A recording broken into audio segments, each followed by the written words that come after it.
Right, welcome back. Last time we started yet another war against revolutionary Spain. Yeah.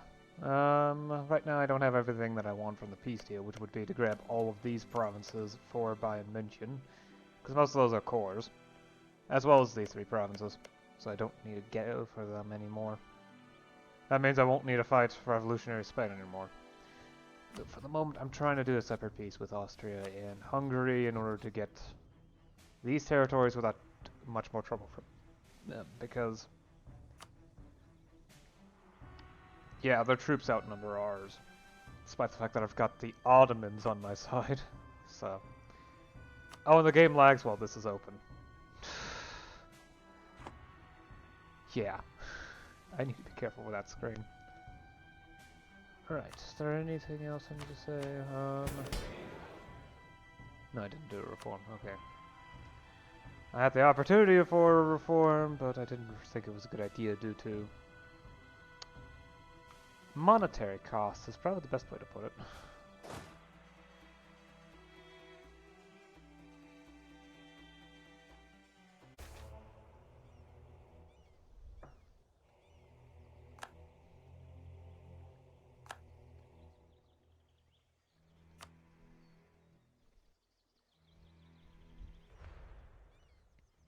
Right, let's pull you back. I'm gonna be ready for the peace deal soon, I just want to beat up Hungary as much as I can. Casualties on their end. Okay, that was far less damaging than I was hoping for, but... Right. What?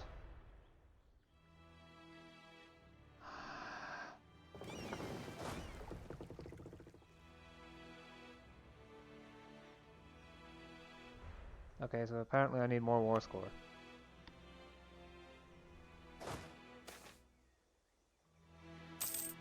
Ah! Yeah, that has got to be enough to convince them to peace out. Yep, definitely.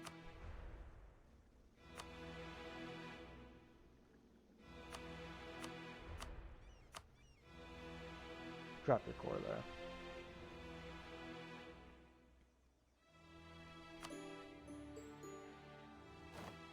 Huh, that took a lot.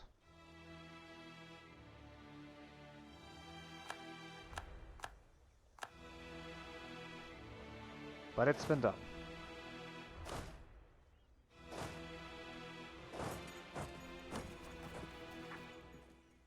Of all the provinces I want and or need off of well, not Austria, but Hungary and Spain. I am likely going to need more provinces, though. It's just going to be something that's going to take its time, that's for sure.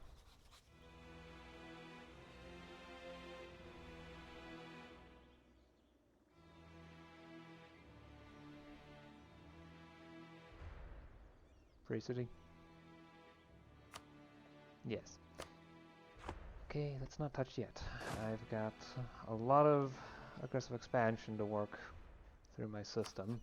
I'd like to get corruption up. That would actually be quite nice. Or let corruption go down.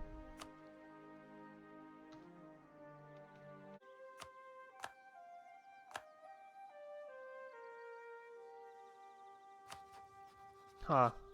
I guess there was a revolt or something.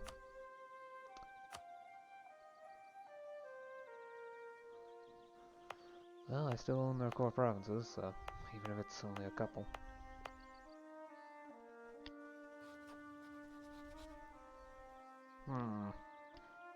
I mean, it would be easy to just subsume them, so I don't need to deal with a war immediately, so I can deal with them immediately without having to go to war. This is what's left for the Westphalian Circle.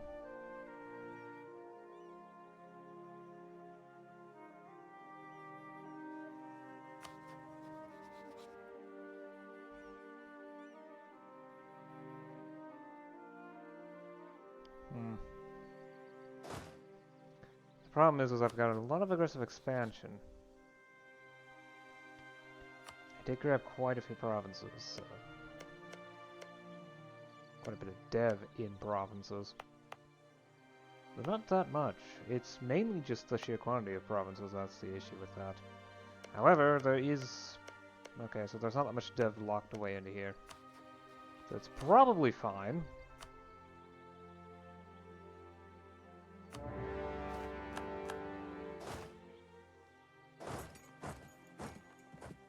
How much do you have? No siege. Okay, yeah, you are not a good leader.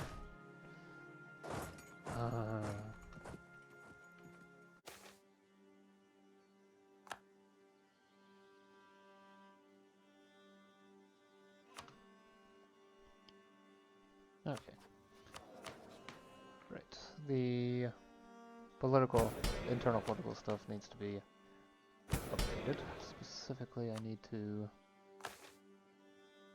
perform a show of devotion, promote and support commerce, and I think I'm going to do the clergy, promote the spiritualist faction in a moment. I'm not sure if I'm going to have enough bureaucratic influence after... Yeah, probably not, if I were to do it immediately, so... Let's reform sovereign law. This will bring factions down to dangerously low levels of loyalty, but it'll be fine. It will reduce autonomy, improve stability, improve base welfare, and make it possible to do this reform. Which I think I'll actually go ahead and do. Although, let's not do that immediately. I'd rather save on as many points as possible because it's going to increase state corruption, which will increase the cost of doing these things. I'd rather keep it as cheap as possible because I'm going to need all these points. Research universities have an efficiency +5. Mutual savings banks. May infiltrate administrations have growth +4. Detached walls. Military tactics +0.75. Artillery fire +0.5. Artillery shock +0.1. I don't really need the mill points, but...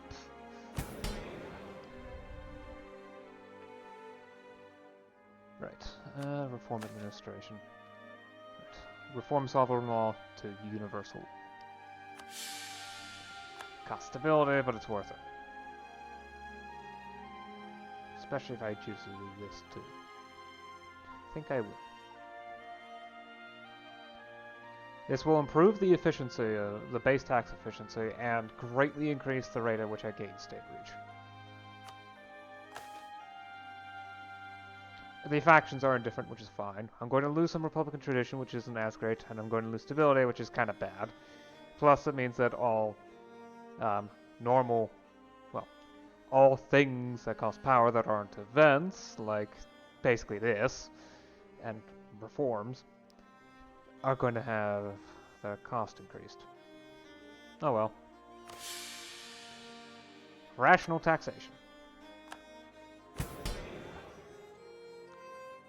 So, base tax efficiency is now equal to my state reach.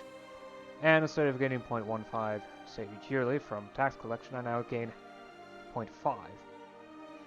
So state reach will rapidly improve, which is especially good because I no longer gain corruption to state reach, so I want that stuff as high as possible in order to maximize my ability to tax. Let's also promote the spiritualist faction in order to increase their loyalty, because they're the ones that are hardest to please. Well, not necessarily, but they're the ones that need to be pleased the most. So, let's finish off here too. I grabbed these two provinces off of revolutionary Spain. This off of the Commonwealth, which is in a personal union with Spain. Yeah. Though the liberty desire is really high now, probably because revolutionaries. Yeah, this time period. Expect your subjects to be disloyal unless they happen to be really loyal already. Thankfully, these three subjects of mine are. I'm working on integrating Bamberg, so once they're done with their integration process, I'll go ahead and do so, integrate them. It's just that speed is a bit slow. Slight government difference, yeah.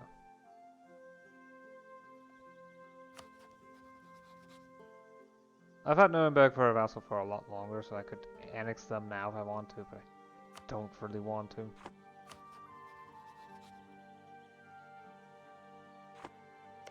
Let's see here. They don't have extra cores unlike Bayern München, who also has cores here in these provinces of Saxony. Yeah. I suppose this one. Not this one though. And these provinces of Wittenberg.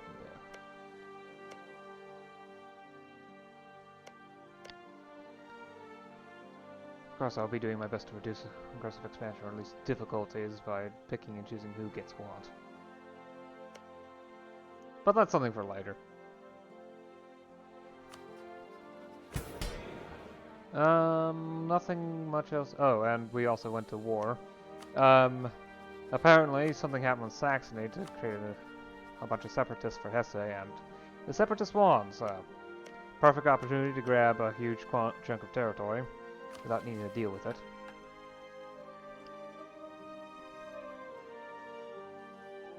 Though apparently I still need to annex Aachen because they don't have the required reforms to be considered a free city by the mission. Yeah. After that, the Upper Rhenish Circle, as well as Swabia and Bayern, need to be conquered. That's pretty much just southern Germany. I don't think it will take 50 years to do that, and then I can do the German Empire. And so I completed at least this portion of the mission tree. Should be a nice end note for the campaign. I mean, technically I could form Germany now if I wanted to. Via decision. Here it is. But leaving the HRE will cause severe issues because, well, I can't just beat up Bohemia on a daily basis. And it will cause it to make it will make it so that I generate even more aggressive expansion going through the HRE, so I'll continue parsing these smaller countries down until the point where I can say, okay, I can form Germany, I no longer really need to worry about this stuff. Because I still need to be somewhat careful.